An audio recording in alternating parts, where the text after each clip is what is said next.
चारों धाम से भी ज़्यादा महत्व क्यों है गंगा सागर का? गंगा सागर हिंदुओं का एक पवित्र तीर्थ स्थल है।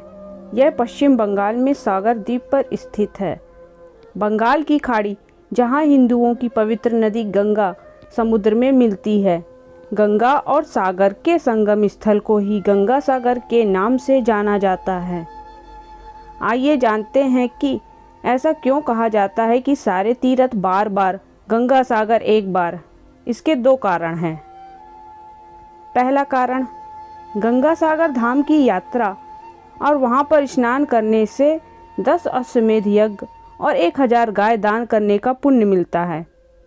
मतलब आप एक बार में ही इतना पुण्य कमा सकते हैं जितना बाकी तीर्थ बार बार करने पर भी नहीं मिलता।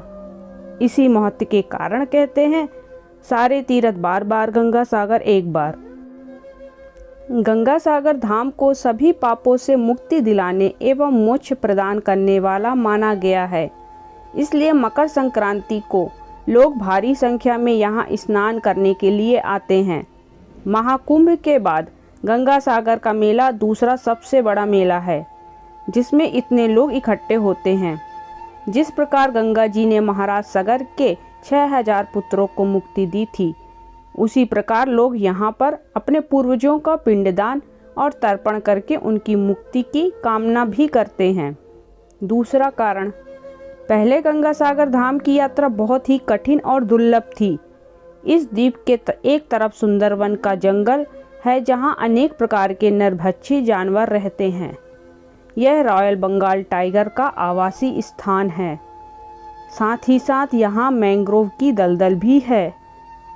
पहले गंगा सागर के धार्मिक स्थान तक पहुँचने का एकमात्र साधन फेरी वाले थे, जो अपनी नाव से लोगों को समुद्र में सागर द्वीप तक ले जाते थे। पहले श्री गंगा सागर धाम की यात्रा इतना कठिन थी कि फेरी वाले भी मना कर देते थे यहाँ जाने के लिए, लेकिन आज के समय में ऐसा नहीं है। अब सरकारी जलयान के द्वारा यहाँ आसानी से पहुँचा जा सकता है। एक जलयान में 1500 यात्री तक बैठ सकते हैं। बस इन्हीं कारणों से गंगा सागर धाम की यात्रा के लिए यह कहावत प्रचलित है कि सारे तीर्थ बार बार और गंगा सागर एक बार। गंगा सागर की कथा सनातन धार्मिक ग्रंथों में निहित है कि दैविक काल में भगवान श्री हरि का धरती पर अवतरण हुआ था। उस समय वे कपिल मुनि के रूप में धरती पर अवतरित हुए थे। कालांतर में भगवान गंगा सागर के समीप आश्रम बनाकर तपस्या करने लगे। उन दिनों राजा सगर की प्रसिद्धि तीनों लोकों में थी। सभी राजा सगर के परोपकार और पुण्य कर्मों की महिमा करते थे। यह देख राजा इंद्र बेहद क्रोधित और चिंतित हो उठे। स्वर्ग के राजा इंद्र को लगा कि अगर राजा सगर को नहीं रोका गया तो वे आगे चलकर स्वर्ग के राजा बन जाएंगे। यह सोच राजा इंद्र ने राजा सगर द्वारा आयोजित यज्ञ हेतु अश्व को चुराकर कपिल मुनि के आश्रम के समीप बांध दिया।